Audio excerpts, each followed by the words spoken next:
Good evening, everyone. I'd like to call this special meeting to order now. If we could all please stand for the Pledge of Allegiance and salute to the New Mexico state flag. I pledge allegiance to the flag of the United States of America and to the republic for which it stands, one nation, under God, indivisible, with liberty and justice for all. I salute the flag of the state of New Mexico. See a symbol of perfect friendship among the united countries.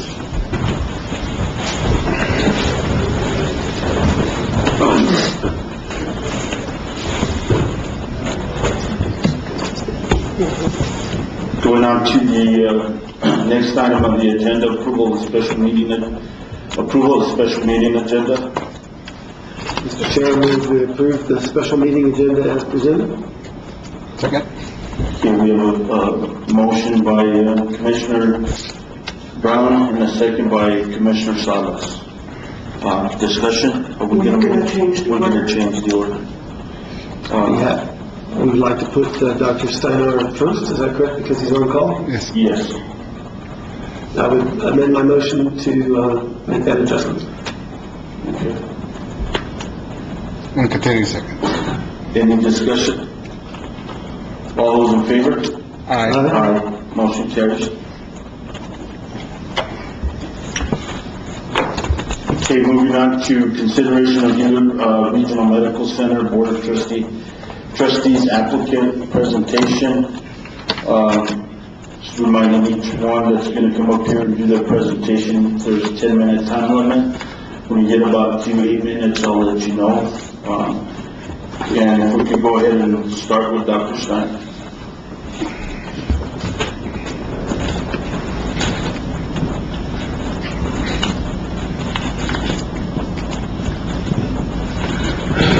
Hello, I'm Don Steiner. Push the white button. I'm Don Steiner. I'm a physician here. I've been here for approximately 23 years. And I'd like to thank the board for having this. I've been on the board twice before, and I haven't gone through this, so this is a new experience, and I thank you for your time. The Commission has written a number of questions that we are to answer, and I'll try to answer these as directly as I can. The first question is, what do you think are the most important characteristics of a successful trustee?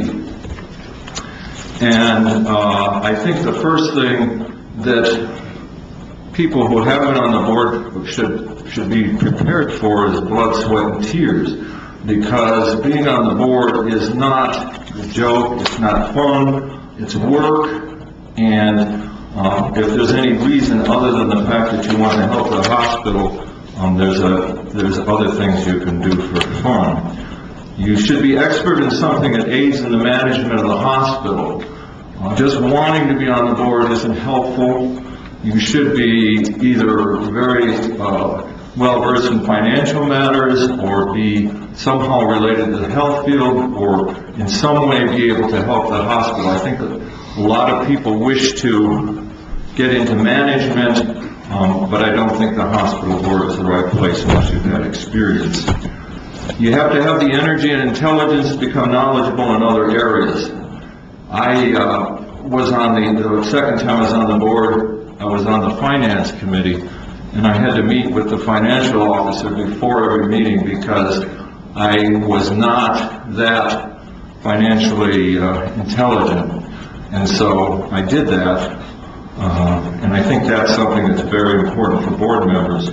You have to be prepared to sift through hundreds of pages of board notes prior to the meetings. It isn't just going to the meetings and sitting there and listening and giving your opinion. It's actually being prepared. And occasionally, you know that you were the only one who had read the notes, although that wasn't the case when Dr. Ski was on the board, because he'd always have read the notes. You should be experienced in healthcare, especially finance, so when the reimbursers change the rules, the board member does not become discouraged or suicidal. Board members should have no conflict of interest that substantially affect the hospital. In other words, the CEO of another competing hospital shouldn't be applying for our board, and there's very many entities in the community that are getting the size of the hospital. You must have a sense of humor and be able to laugh when other board members laugh at your ideas because they disagree, and you have to have the courage and strength to forcefully speak out when the hospital is heading into disaster. I believe the most important thing is that you care deeply about the hospital and the community. The second question is, tell us about a time when you had to challenge the prevailing consensus of a group, how you went about doing so, and what was the end result. Challenging prevailing consensus, about 15 years ago, the physicians from our hospital, especially the surgeons, decided to open a freestanding surgical center. They thought they couldn't get their things done, they were unhappy with services, so they were going to open a freestanding surgical center when it was somewhat the style to do things for physicians to open their own surgical places. Most of my surgical colleagues were joining the group. I presented my position that I believed that the profits from surgery should go to the hospital and I decided not to join the project. I do biopsies and procedures, and therefore I was asked to participate. The project was later abandoned. The doctors hadn't planned out the facility very well, and they abandoned the project, and the hospital built a new surgical center for the surgeons. Another time when I challenged prevailing consensus is now. There seems to be a consensus that the present administration needs continued careful scrutiny to the point of unpleasantness. This can make board meetings very negative, and it is not collaborative leadership. I'm in the hospital daily, and I see the morale, I see new providers' faces, and there's a general feeling that the hospital is moving forward. I challenge the concept that this present administration requires remedial supervision. The third question was, tell us what you foresee as a role of community hospital and health care in the future of the United States. The role of community hospital in the future, the success of a community hospital in the past was easier because providers provided care in the hospital and their income was somewhat dependent on their hospital services. Now providers practice without hospital privileges, and hospitalists provide care for inpatients. This means that the hospital must at times compete with providers. There does not appear to be a huge movement in America to keep small hospitals open, and unless the hospitals are profitable, they will close. The community hospital must not close because it can provide immediate life-saving interventions, and it should have the generalists and specialists so that the poor, as well as the wealthy, do not have to leave the community and travel great distances in order to see physicians. The fourth question is, what experience of collaborative leadership do you have, and what role did you play on the team? My experience with collaborative leadership, I had to look up what collaborative leadership means, and it's in a process that involves all stakeholders in an issue. My work experience since youth, Air National Guard, no collaborative leadership. Asphalt surface ceiling, no collaborative leadership. Camp Dearborn trash pickup person, no collaborative leadership. 40 years private practice, no collaborative leadership from insurers or Medicare. In my practice, I attempt to include my staff in decisions when possible. At Gila Regional, there's collaborative leadership, and it's very satisfying to be included in the decision-making process. Some of the recent problems at the hospital, I believe, could have been eliminated had the previous administrations, someplace in the past, used collaborative leadership and include more stakeholders in the decision. The fifth question was, how much time is the board going to take? And this is from experience. 4 hours meeting 10 years ago or 12 years ago when I was on it, it was 7 or 8 hours a meeting. and they bring lunch and sometimes dinner. Now, the last time the chair did a very good job, and it was 4 hours. 1 hour a week reading notes, contracts, 1 hour a month for special meetings. We had a number of special meetings that you were planning. 1 or 2 hours on a committee. Some people are on 1 committee. I was on 2, and I plan to meet with the CFO prior to each board meeting. So it's approximately 8 or 9 hours per month by my experience, and so I admire everybody here who's willing to put in 1 free day a month to help the hospital. Do I answer questions, or? No? That's it. Okay.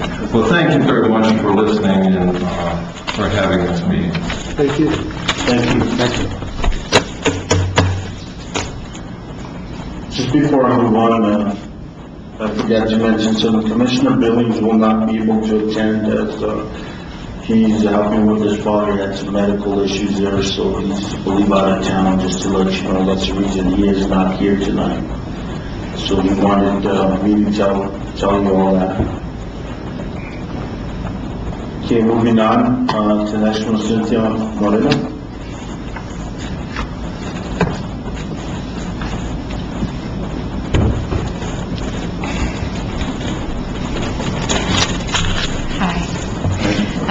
When I envisioned this interview, I didn't envision doing this, so it's a little nervous.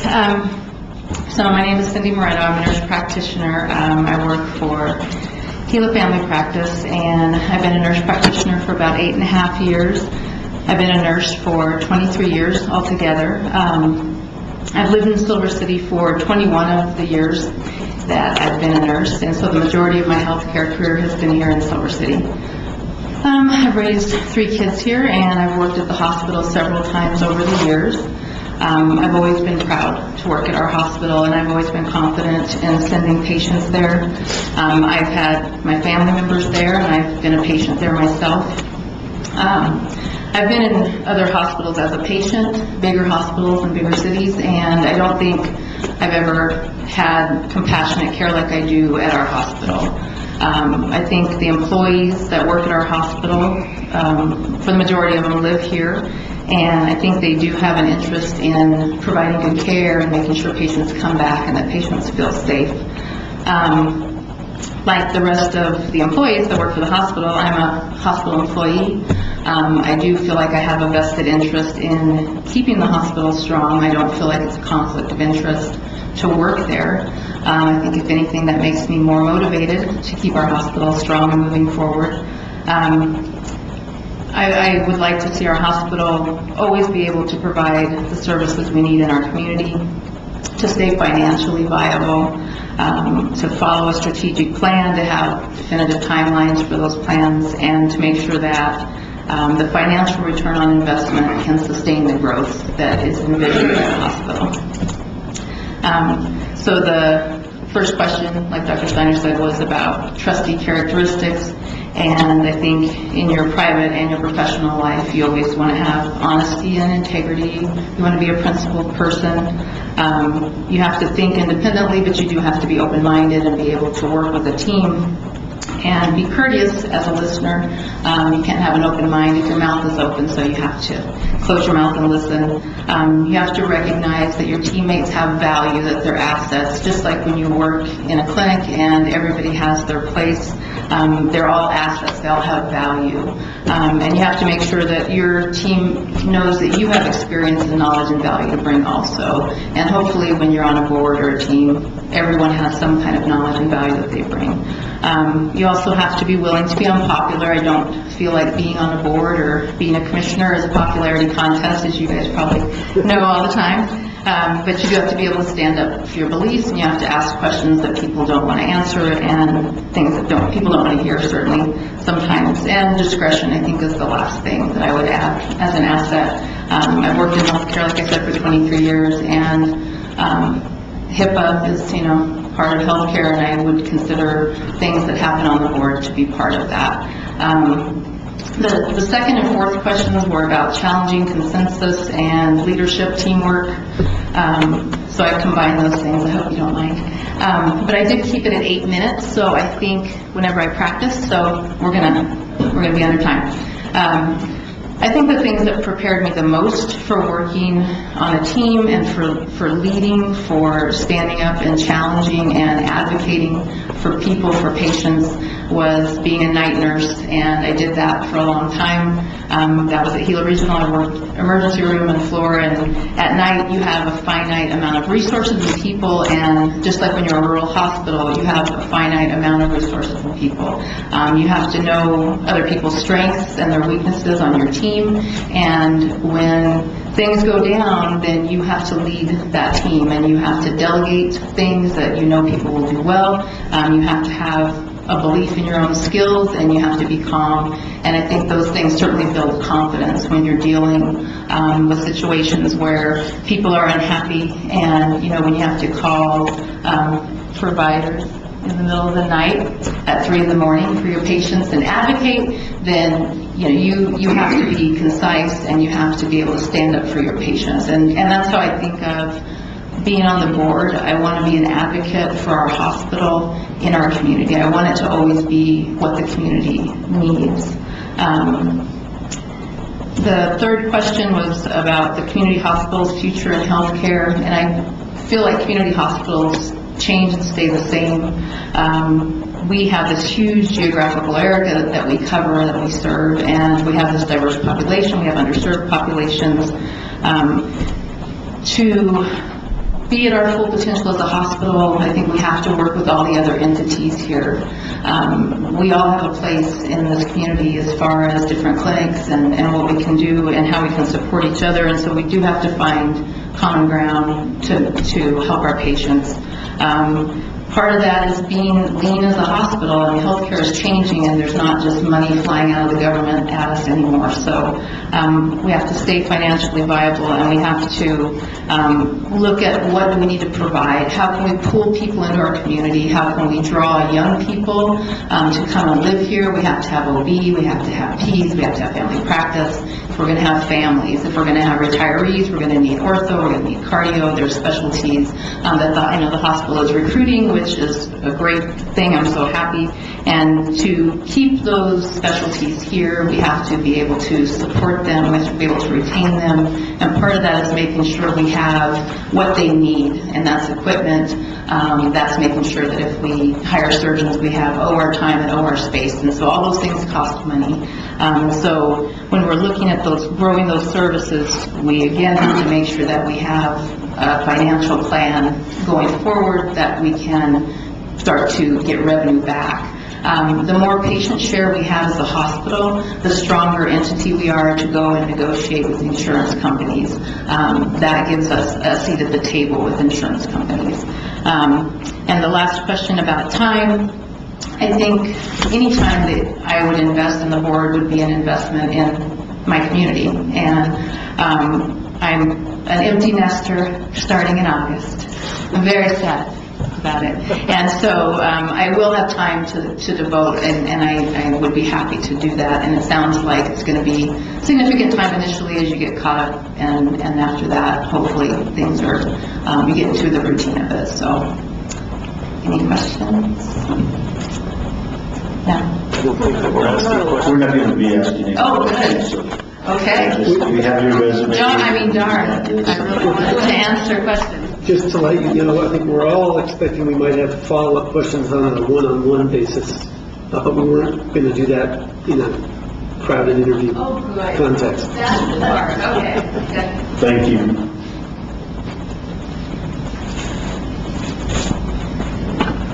Okay, Dr. James Skee.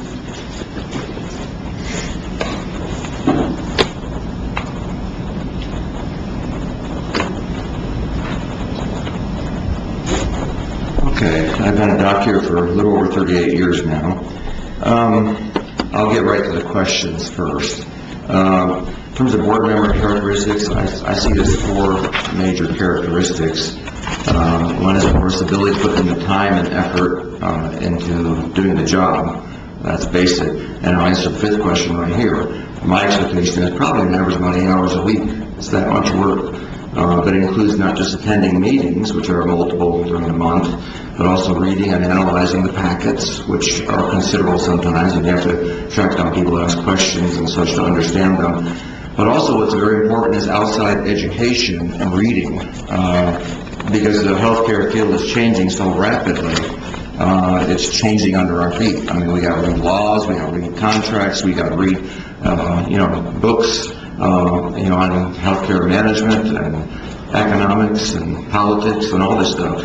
One thing, when I was on the board last time, they had a whole educational program for new board members, and I hope that if there isn't one now, I'd like to see that reinstituted. But I'll just read one paragraph from this one online program, and this gives an example of what is necessary.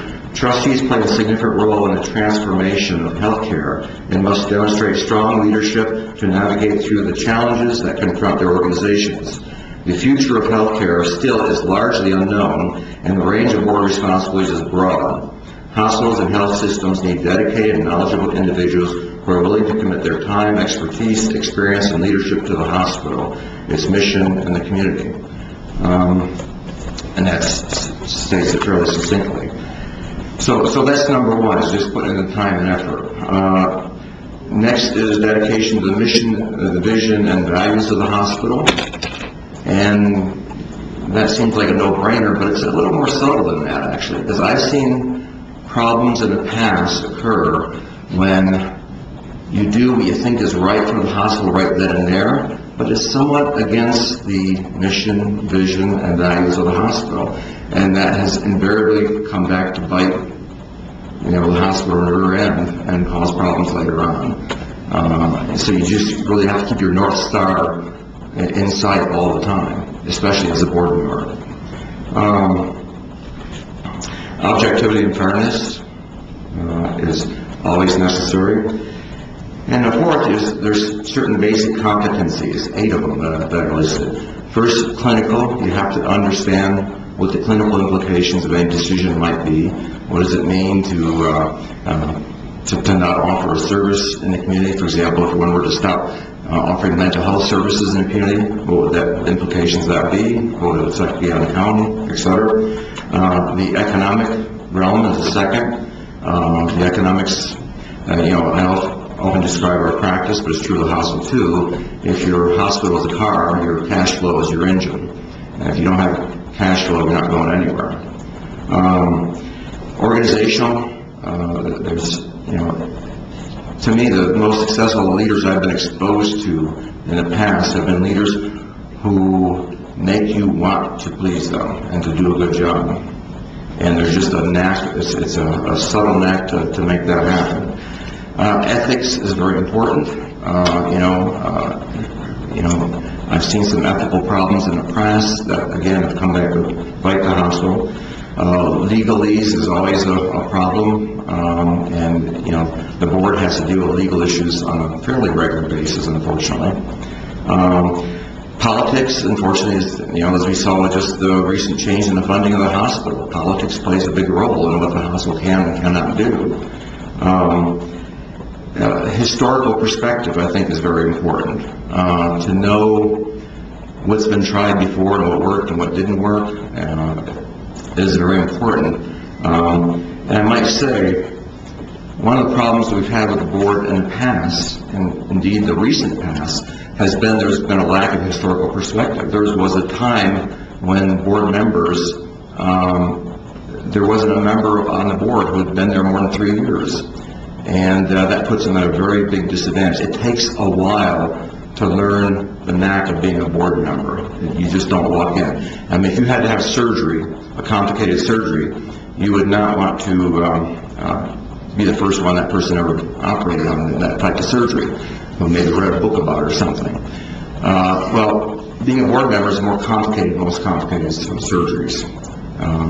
And I think having people who have experience is important.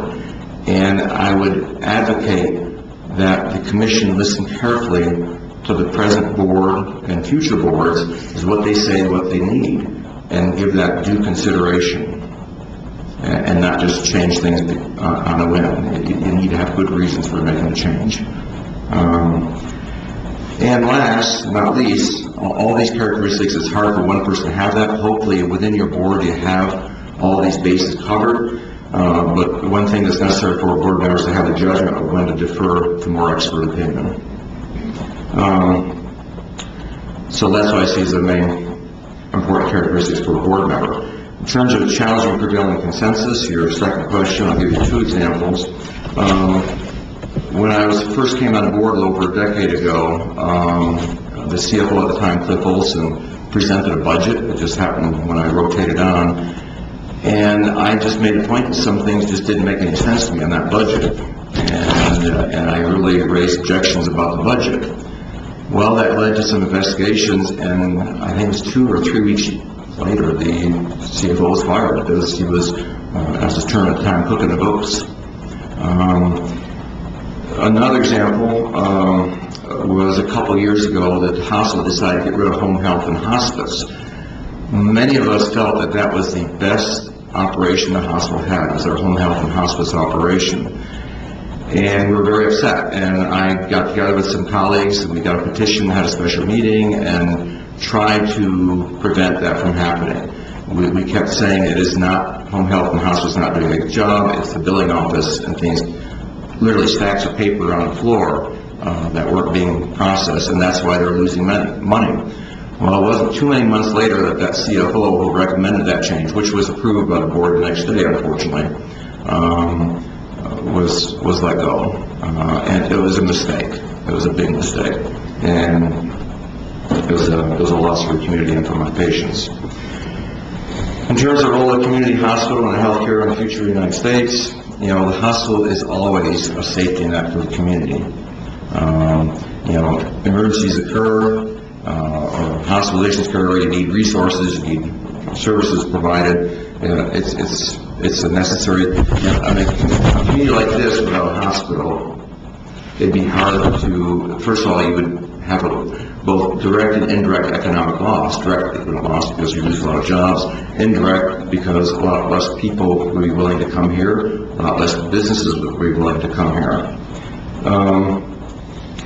However, part of what, also I should mention, it'd be an organizational force within the community to bring, I got to hurry up.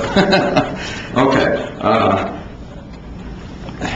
I'm going to skip over that. In terms of experience with collaborative leadership, I'm a CEO for over 20 years now for Silver Healthcare, and that's collaboration. And people have turned to herding cats. Sometimes it's more like herding fires. One of the bigger collaborative efforts I did was with Fort Barrett Medical Center about a decade ago when it was in trouble with the Department of Justice, and I worked personally with the Senior Administration of the Department of Health and with the staff at Fort Barrett to get that up and running and smooth out and get that taken care of. Okay. Basically what I'd like to see, 38 years ago when I came here, most of the people who could went out of town for their in-hospital care, surgeries, etc. A lot of people, administrators, doctors, nurses, custodians, food operators, worked diligently to change that around over a period of years as a slow process. I feel we've lost some ground in the last 10 years and we need to reverse that. Having trouble filling 25 beds, 10 years ago, we did 68 beds were not enough to hold the population we had oftentimes. They were on divert, is the word they call it. And it's, it needs to be reversed. So, all right. Yeah. Thank you. Thank you.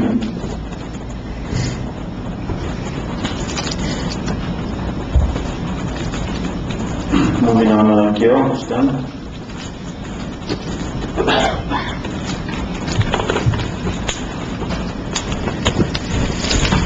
Gail Scanlon, and I did not try to wing it, I wrote it out. And I just kind of included all the questions in what I wrote. Thank you for nominating me as a candidate for the Board of Trustees. It's been my great pleasure to be working as a midwife in our community for the last 40 years. For the last 25 years, I've had delivery privileges at Gila Regional Hospital, and I've now delivered somewhere between 2,000 and 3,000 Gila Regional and surrounding county citizens. I'm well into my second generation of babies at this point. I decided to try to participate on the board because of concerns I have for the future of our institution. As a community hospital, we have a unique opportunity to influence how we care for our neighbors and families and friends. And I feel it's important that we all contribute in any way that we can. 25 years of working at Gila Regional, and back in 1980, I was also employed for 2 years at Hillcrest Hospital, have given me a lot of insight into the struggles we face as an institution and a community trying to provide health care for everyone. I have great admiration for people who have devoted themselves to making Gila Regional the great hospital that it is. In the maternal child department, we're incredibly proud of our status as a baby-friendly hospital. Center National certification took 4 years of dedication to a detailed and challenging process that required buy-in from the staff, the community, the providers, and the administration. Not everyone was excited to make more work for themselves, to come to meetings, to keep hashing out how we could accomplish this goal. But because of the effort that we all poured into the process, we became a better unit, offering superior care to moms and babies, and ultimately attracting patients from outlying areas who have other options for where they can go to deliver, to hospitals where the delivery rooms are way nicer than ours. It is remarkable to have patients who go out of their way to choose to deliver at Gila Regional when they could go elsewhere, have their own private bathrooms, large delivery rooms, and all the bells and whistles that look attractive to pregnant families. I took care of a young mom at the hospital a few nights ago who had decided to transfer care to Silver City because she had heard she would get better care here. She came up from Deming with a preterm labor, and after spending time with her to review the issues, the family told me, "We've learned more from you and the nursing staff in the last half hour than we had in her entire pregnancy." That is what I want to hang on to at Gila Regional, and why I want to be a member of the board. I think that the number one duty of the trustees is to remember that it is the patients we care for who have to be at the heart of every decision we make. Every action we take must meet that litmus test. How does this decision benefit the patients we serve? It's very tempting to only think about profits and profitability, especially in today's climate of privatization and limited funding resources. But I believe that if we can maintain a system of care where we put each and every patient we serve at the center of a wheel, and imagine every decision we make is a spoke coming out from that center, that we will be financially successful as a hospital. We have to keep our eyes on all sources of funding, and when government monies are available, we have to make sure that we get them for our community. Trustees need to be aware of their own prejudices and biases and be able to recognize them in others. If we can observe our own strengths and weaknesses, we'll be better able to communicate with each other as a team. We should be as informed as possible about every aspect of the hospital, try to reach out into the community to gather information and look at different viewpoints. We should look at past precedents, accomplishments, and mistakes that were made by previous boards. We should know our history as an institution. We can't understand where we are now if we don't know where we're coming from. Saying we value transparency is easy, but trying to achieve transparency should be our constant goal. Facts are often easily overlooked or obfuscated behind issues that distract our attention. It should be the goal of every trustee to keep seeking the truth. We need to always keep asking ourselves why, and keep asking why until we get back to the core of each problem we face. Asking why can often offend. It implies that maybe you don't trust what has been presented or don't support current policies. I've spent the entirety of my career having to speak out against the prevailing opinion. Though midwifery is respected and considered the norm for the management of pregnancy in most developed countries, in the United States, we chose instead to nurture a system that ignored the excellent outcomes that midwives achieve worldwide in bringing down maternal mortality and improving outcomes, and instead focused on a more interventionist model of care. We now have a country with a crisis in rising maternal mortality rates, despite being the nation that spends the most dollars on health care. I've always had to speak out against prevailing opinion through state midwifery boards, with my professional colleagues, and with hospital administrators and staff, always keeping the patient's needs as the priority. In 2011, I used the same skills to help lead the effort to gain direct admitting privileges at Gila Regional for nurse midwives. We formed a group of nurse practitioners and nurse midwives to develop this proposal. At the same time, we also proposed granting voting privileges for this group of providers. There was a lot of support and also some opposition to this plan. My method for trying to influence the decision was to meet with those who opposed the proposals one-on-one, to listen to their concerns and share my own with them, and to present the data that was available at the time to support the measure. The result was that we became the first and only hospital in New Mexico where nurse midwives admit patients under their own names and licenses. And all the independent licensed practitioners have voting privileges. The only exceptions to being the exclusive hospital that enjoys this distinction are the Bureau of Indian Affairs hospitals, who happen to have the lowest C-section rate in the United States, despite having patients with some of the worst health indicators in the country. In March 2019, the New Mexico legislators passed House Bill 280, a resolution that dictates all New Mexico hospitals will now be required to allow nurse midwives to admit patients to the hospital under their own names. We were 6 years ahead of that resolution at Gila Regional. My belief about voting privileges for the likes of myself and my colleagues who feel is that every provider who feels engaged in the management of our hospital is a plus for our community. We couldn't help when we couldn't vote. By remaining a community hospital, the citizens of Grant County have chosen to keep their own voting privileges at our institution. This was the second time in the last 15 years that there was a temptation to turn over our hospital, with all the headaches and heartaches and financial insecurities that are involved in running a successful institution. When I look outside of our community and see the explosion of hospital closures, I feel certain we made the right decision. We're currently one of the only countries in the world with the privatized healthcare system that we have in the U.S.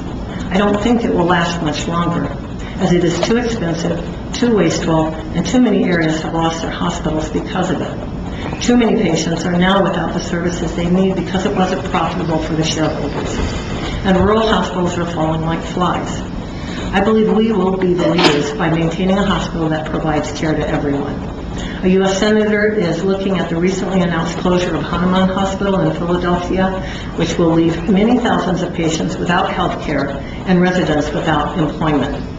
He's proposing a bill to force hospitals to sell to communities before they decide to just drop the people who are no longer making profits for a corporation. Healthcare is changing, even if it's a big, slow ship to turn around, and I think we are the future. I've spent 25 years now being part of our collaborative team of providers in the labor and delivery unit. When it's my patient we're caring for, I'm the leader of the team. My role as leader is to make sure that we do the very best for every family that walks through our doors. I believe in creating a friendly and functional team environment where we respect the values and contributions of each member, from the CNAs to nursing staff to anesthesia and collaborating physicians. Our team must like to trust each other because we never know when we're going to shift from normal to catastrophe. I'm good at promoting a sense of team pride and creating buy-in from staff. Growing up in a military home, I saw team management as the model. I won't pretend that I have all the time in the world to devote to being a trustee. I have a busy job and family commitments. That being said, I make time for any duties I agree to and will make the time needed for this position. I believe that by applying to serve as a trustee while I am still working within the hospital, that I have greater insight into what the issues of our hospital are. In the clinic, I see hundreds of patients every month, many of whom work at the hospital, and I hear their stories and their experiences. I talk with hospital staff frequently, from housekeeping to dietary to nursing and IT, and I listen to their concerns. I have presented some of these and my own concerns regarding staffing issues to the board on a few occasions recently. I'm interested in working with the Human Resources Committee to see how we can improve morale at our institution and decrease the personal stress and financial losses associated with high rates of turnover. I see that many things at Gila Regional are going extremely well. I can also see some of our weaknesses. The institution offering the most appropriate services that are financially sustainable and that meet the needs of our community. Thank you for your time, and thank you to the commissioners for doing your investigative work that you do.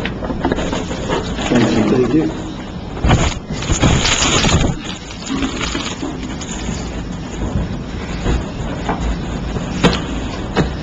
James Marshall.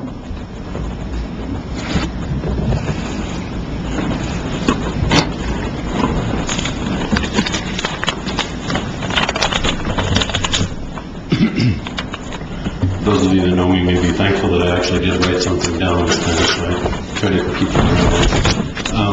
Chairman, Commissioners, fellow applicants and everybody that's in attendance or watching from home. It is an honor to be given this time to address the commission as you seek to find the best board members for GRMC. I'm James Marshall. I'm the fourth of 6 generations to live in Grant County. I spent about 27 years working at GRMC in roles from EMT and ward clerk to department director and government liaison. As a resident and consumer, I strongly value the services GRMC provides to this community. Without a strong hospital, we would have a very different economic profile in this county. Spending over half my life committed to this organization and the customers we serve, I have developed a passion for the organization, the employees, patients, and providers. I desire and need GRMC to be the best it can be. I feel it is critically important for a trustee to be an analytical thinker. In healthcare, there are so many issues that have an impact on each other. It is critical that a trustee be able to identify those connections and understand the impacts on the bigger picture. While we must never forget that every decision impacts a person through employment or their health care. Requesting, analyzing, and acting on accurate data is very crucial. It is also equally as important that a trustee be an active listener. I have had the opportunity to serve on multiple boards over the years. I think it is rare, or should be, that one finds themselves as a distant outlier in a well-organized small group. However, when this happens, it is critical that one re-examine their own thoughts first and continuously as you verify that everyone used the same data to develop their opinions. Sometimes this one person may be the instigator of needed change, but how they provoke that is just as critical. I tend to spark further debate and discussion to further the knowledge base that everyone in the group is using to form their decisions. At the end of the vote, you have to respect the outcome and the necessity for diversity of the group. Consensus is great, but not required in this setting. As mayor, I lost one vote early in my tenure. I was able to refine the resolution that I had presented, articulate my goals much better, and the goals and objectives, and it passed at the next meeting. The community hospital, and I use the AHA definition, will remain critical to this country. There are several ways that a community hospital can be structured by a community. Community hospitals have opportunity to build lasting relationships with patients and providers throughout the continuum of care. As the healthcare funding schemes and regulations change, the hospital needs to be nimble enough to successfully forecast and adjust with the changes. While many hospitals across the country have integrated into systems or networks, continuous evaluation to determine the best models to fulfill the healthcare needs of this community and support the appropriate providers. While community hospitals are hit hardest by some industry changes, they still must maintain services at the highest quality and safety for patients and employees. You have my resume and a list of the boards that I have sat on and the positions I have held on those boards. While I have been in board leadership, I've also sat on boards in a member role. I have found that working collaboratively with the board is more effective and efficient. Collaborative leadership is also very important to developing a consensus and board buy-in once a decision is final. Providing full information sharing provides for better decisions. This leadership style is very supportive of board succession to minimize the impact of turnover. It is critical that the entire board understand the root of issues, the data created by the issues, and open, honest, and fair development of actions. If you watch any of the hundreds of meetings that I have chaired in this room, you will observe that I practice the collaborative and inclusive leadership. I will be spending much of the time I commit to this position researching and ensuring that I am informed on the issues that come before the board. I am prepared to commit the time it takes to be an effective and efficient member on this board. While we all have busy lives, there are some things that are just worth it. While I have a lengthy history in healthcare, my experience has shown that one doesn't know and fully understand the issues and the required commitment until you sit in that chair. I am honored to be in this stage of your consideration of GRMC trustee applicants. I recognize the importance of your decision on every occupant of this county, directly or indirectly. My reason for applying is that I feel my knowledge, skill, and time would enhance the board, and I appreciate the opportunity to share my qualifications with you. Thank you. Thank you.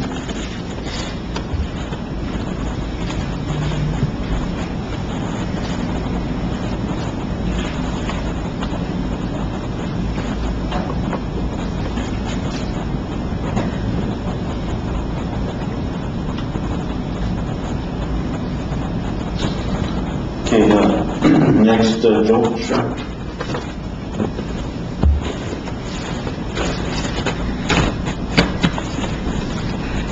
Good evening, and thank you for the opportunity to be considered for one of 3 vacancies on the Gila Regional Board of Trustees. My introductory letter submitted with my application on June 20th details why I want to do this for another 3 years, and how I see Gila Regional's role in providing medical services to the residents of Grant County and beyond. So that I don't exceed my allotted 10 minutes of time, please let me address the 5 questions you asked of me. First, important characteristics of a successful trustee. A trustee understands and embraces need for governance and accountability.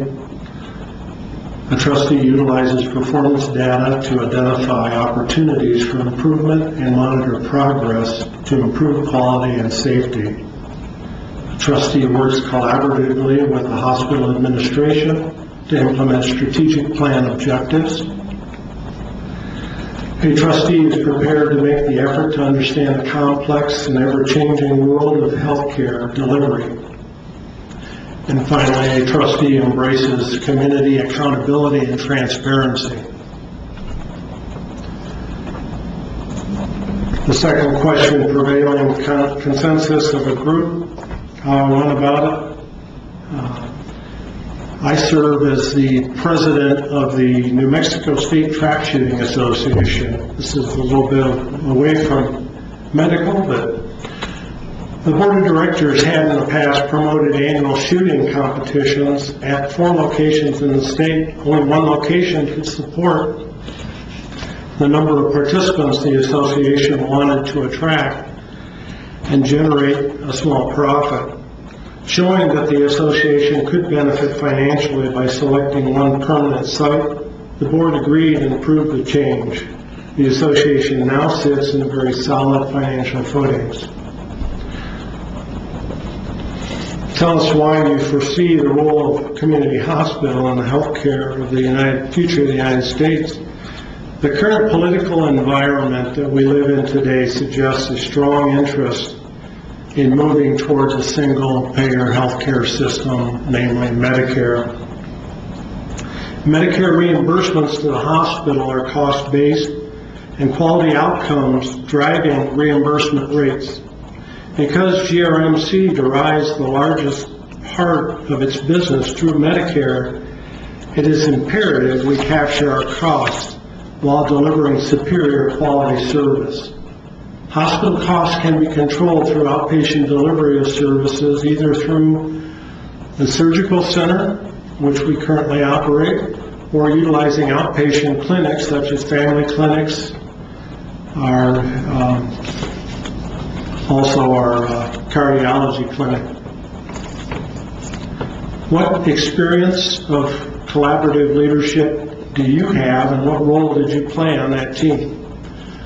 As a banker of 43 years, I've been involved in many conversions, acquisitions. In July of 2011, as the CFO for Foothills Bank in Yuma, Arizona, we acquired a failed bank called Summit Bank in Prescott, Arizona from the FDIC. The acquired bank was renting an office building from one of the Summit Bank directors at a significantly higher rate than market. Myself, as the lead of the project of the team of bank personnel, successfully accomplished what probably is considered a major feat. Number one, we remodeled the building prior to a conversion. Then on a weekend, we converted the data processing systems from their old processing system to the then current processing system Foothills Bank used. And we also moved the branch from its old location to the new location and opened for business Monday morning. How much time do you anticipate you will have to devote to the board in order to be successful? I guess I have a little advantage to some of the other applicants here in the room, being on the board for 3 years. I estimate I will be devoting anywhere from 12 to 20 hours monthly on average for the following activities: monthly board meetings in preparation, monthly committee meetings in preparation, special meetings as needed, such as strategic planning, attendance at seminars and training opportunities for hospital trustees, and then physician and or management recruitment. That's a big part of what a trustee is involved in as well. Finally, I would like to share some comments in an article from the Community Hospital Association titled "Hospital Comebacks, What It Takes to Get Turned Around." Faced with worrisome pressures, some rural hospitals that follow a strategic turnaround plan have a stronger chance for success. A turnaround may be possible in dire circumstances, but an orderly approach must prevail over crisis mode thinking. Lesson 1, communication from the CEO is indispensable. If the hospital and medical staff board, community, and media are not kept apprised of the situation and plans, they will lose confidence. Lesson 2, look for opportunities to streamline operations and cut costs, and do so with eagle-eyed astuteness. Further, potential savings can be found by benchmarking expenses, revenues, and staffing against comparable hospitals. Finally, lesson 3, think long-term and focus on a growth-oriented future. Through cost-cutting initiatives, though cost-cutting initiatives are often an urgent step, long-term sustainability is not achievable through these efforts alone. Revenue enhancement opportunities such as new service lines must also be considered to achieve long-term sustainability. Finally, whether you appoint me for another 3-year term or decide to nominate 3 of the other 6 candidates, I urge each and every one of you as commissioners to put your full support behind Taffy Arias and her administration team, keeping the residents of Brant County as your first priority. Thank you. Thank you. Thank you. Thank you.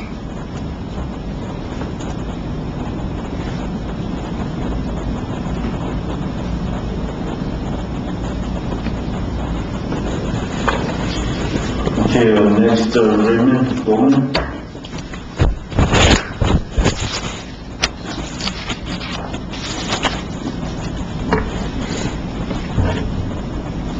Our hospital is one of the jewels of our community. Without a viable hospital, it will be difficult to impossible to attract people to the Silver City, Grant County area. I'm applying to the GRMC Board of Trustees to utilize my experience and expertise to assure we have a strong hospital and healthcare system in the county, and to help Gila Regional become the employer of choice. Now I'll go through the five questions. Question 1, what do you think are the most important characteristics of a successful trustee?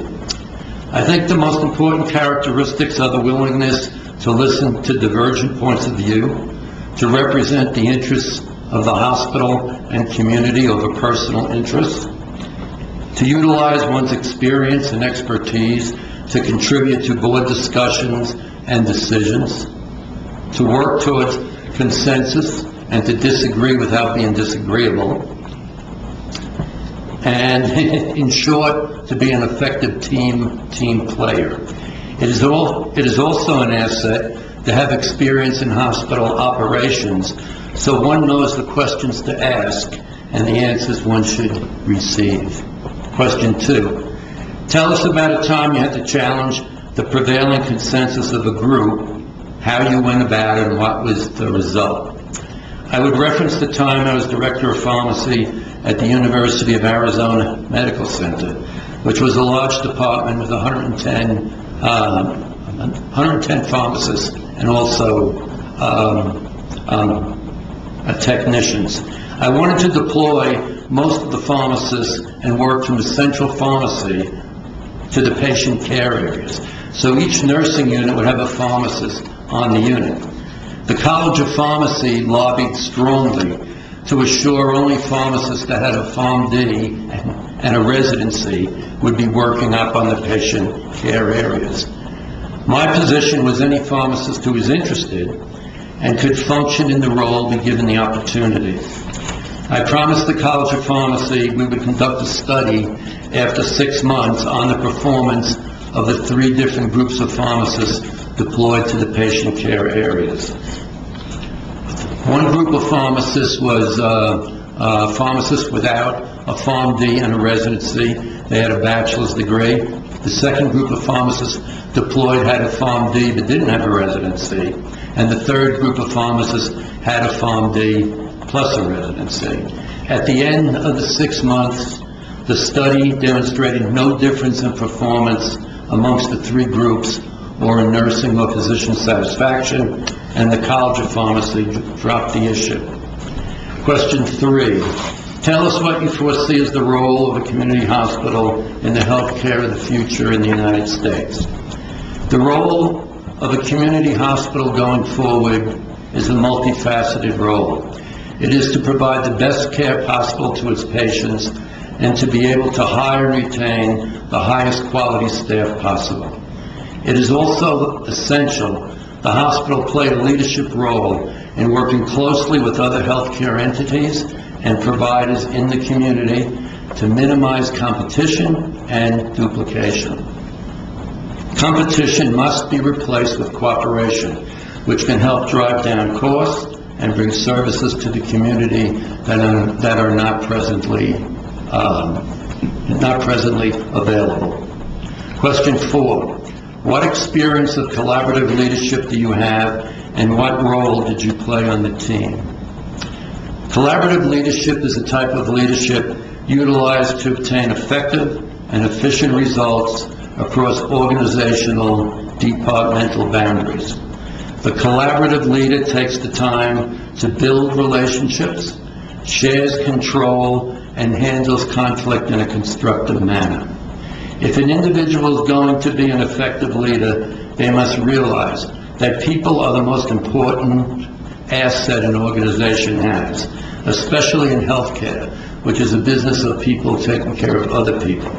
The human resource is the most important resource. When I was chief of clinical services at the hospital, I had responsibility for pharmacy, lab, medical imaging, cardiopulmonary, inpatient and outpatient rehab, infection control, housekeeping, and the laundry. We had directors, managers in each area with varying degrees of management experience. We also had budgetary goals that had to be maintained on the expense side. I was the head of my team and had the ultimate responsibility to assure those goals were met. Those goals were only going to be met by me supporting each of my directors.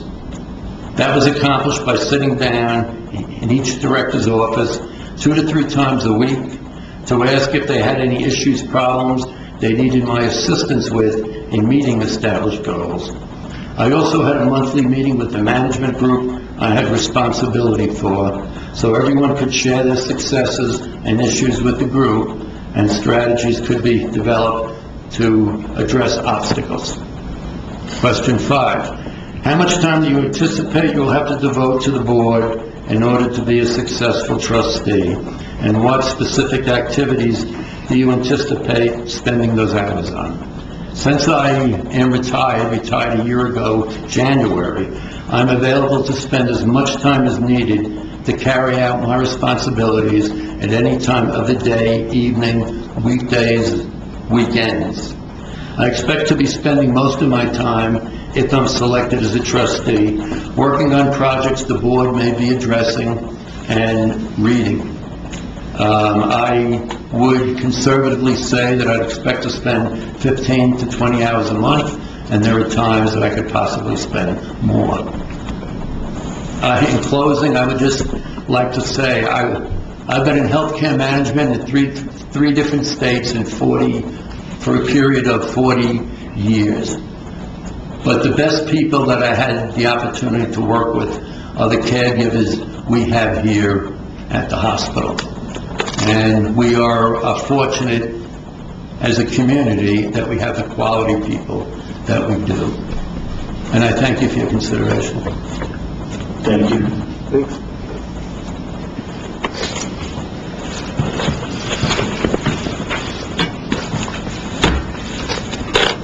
Okay, moving on to the next item on the agenda, public input. During this portion of our meeting, we welcome your suggestions, want to hear your concerns. This is not a question and answer period. Speakers will be limited to 5 minutes. Any individual who would like to discuss an item in more depth may request to be placed on a future agenda. Request forms are available in the county manager's office. Do we have anyone for public input?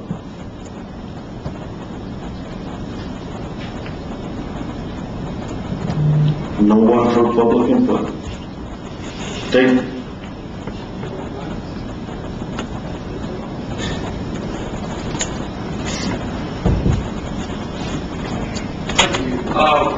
As I listened to all the comments that were made tonight, Could you state your name just for the record? I'm sorry, I'm Richard Stokes, Chief Financial Officer at Gila Regional. So as I listened to everyone's presentation today, they were all good. They were all very good. One thing I do want to point out to the commissioners, I think two of the members or two of the candidates did bring this up, or bring part of it up. In a hospital environment, we have a triad of leadership. So it's not the board by itself, it's not the medical staff by itself, and it's not administration by itself. So as you deliberate the selections you make, I'd encourage you to remember that the Board of Trustees is one leg on a three-legged stool. So not only do they have to get along themselves together as a group, but they also have to get along and build a relationship with the medical staff and the administration. And when a hospital can get all three legs of the stool together, that's when we really have a very high-functioning hospital. That's all I really want to say. Thank you. Thank you.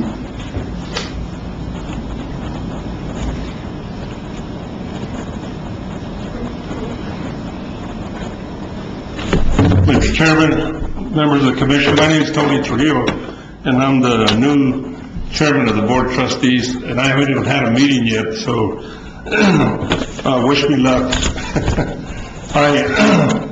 First of all, I just want to congratulate all the applicants here, and I just want to say that I'm truly glad that you're making the decision and not having to, that we don't have to deal with that ourselves. So thank you for making the decision, but more importantly, thank you for the process that you set up in vetting applicants. I think it's necessary. I think it's certainly a system that works. That's something that has to happen. So I just want to thank you for the process you're going through, and wish you luck in selecting the applicants that we look forward to working with on the Board of Trustees at Gila Regional. Thank you. Thank you.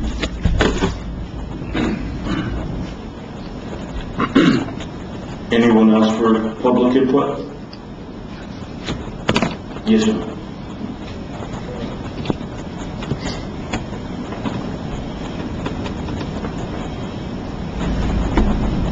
My name is Taffy Arias. I'm the CEO of Gila Regional Medical Center, and I want to thank you, Mr. Chair and Commissioners, for this opportunity just to give a comment and an observation.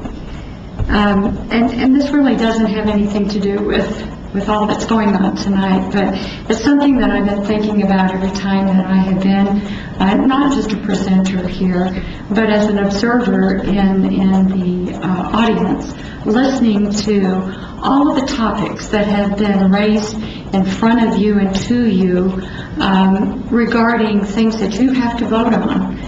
And this is so much more than just a hospital, what I have observed. And one of the things that I have observed about our community and about people who come to talk to you and give public input, which you're so gracious to allow, is that for those people, one-on-one, who are passionate with their whole souls about a topic and their opinion about a topic, there is equal number of people just as passionate on the opposite view. And each one of those topics and groups of people have facts, they have opinions, they have ideas, and they have passion. And here before you, each and every week, it's up to you to sift through all of that and figure out what's the truth. And that is an immense responsibility to which I will tell you, you deserve great respect. I have been in the audience and I have seen people come up and say, thank you for what you do. But more than that, I have seen people come up and point fingers, call you names, accuse you of things. And something is happening in our culture that people think that's okay. And I, for one, want to tell you I think that is not okay. So from my point of view, I want to extend an apology to you. Because no matter what has been said about me, and no matter what I have undergone from various people in the community or various people on the commission, that gives me no right as an individual to treat you with less respect than anyone else that I would treat. And it is not easy being in your roles. It is very difficult because you're not dealing with one decision that you have to make regarding one group of people. You are responsible for a county with thousands of individual lives. And I want you to know that I do have a great appreciation and respect for that role. So thank you very much. Thank you. Anyone else for public speaking? Okay, moving on to the next item on the agenda, Commissioner reports. Commissioner Brown? I have no report. No report. Commissioner Edwards? I do have a short report. As you know, I will not be here for the work session on Tuesday, and so I just wanted to give you a heads up about an item that I put on the agenda today. Thanks for letting me squeeze in there after the deadline. Literacy, Mary Beth Folia from Literacy Link Liamos will be here on Tuesday to give a presentation about what they are, the loss of funding that they're facing and why. And this comes about from my suggestion this afternoon, so I had a bunch of back and forth today with Representative Dow's office and the folks at New Mexico Literacy Coalition and the folks at Literacy Link. We're almost trying to figure out what's going on. And I had originally thought that maybe the way to go was a letter of support for Literacy Link Liamos in this process. It doesn't appear at the moment that it's time, but I thought that it might be helpful for the Commission to hear from Mary Beth about what's happening, so that in the days and weeks coming up, if we're asked to take some sort of action on their behalf to make sure that their program does not lose. They could lose up to a third of their funding. So just letting you know that's what's on the, since I can't say anything about it on Tuesday, just letting you know tonight that's coming up. Thank you. Thank you. Commissioner Salas. Well, I would probably like to thank everybody for their interest in this. You know, the citizens of Grand County are so very lucky to have the brain trust that's here in this room, the amount of experience and education, the willingness to take this on, because it is no light matter. You know, we've all been doing our due diligence and trying to make the best decisions. And it is certainly going to be difficult with so many qualified candidates. I don't think the hospital board of trustees would probably benefit from all of you being on there. You know, it's refreshing to see that, you know, you're going to become a public servant and you're going to be in one of our most needed avenues. It is going to be a hard job, you know, because the hospital commands a lot of respect and scrutiny. So thank you so much. I really feel honored to know that we have people of your caliber willing to step up and put forth the time and the effort. So thank you so very much for your commitments and wanting to do this. Thank you, Commissioner Salas. I just want to thank everyone for applying to be on the Board of Trustees. I know it's a hard job, and you guys have made it real difficult for me. I can only speak for myself. There's so many good candidates. I really want to thank everybody for their interest. You know, I've made it known publicly that rural hospital is a gem in our community. We need our hospital, and we need it to succeed. What I'm looking for is people that, you know, are going to cooperate with each other. There's differences of opinions, but at the end, our goal should be that hospital succeeds, whether it's with physicians and CNAs, nurses, and I'm not going to name everything because I'm going to forget, and then I'll probably hear about it. So, you know, that's my biggest goal, is we have something in this community that we really need. I look at all these 7 names, it's difficult, but me looking at all this has been, you know, who's going to work together, who can make this work, and who can make it successful. And working with our CEO or CFO, working with our chair of the Board of Trustees,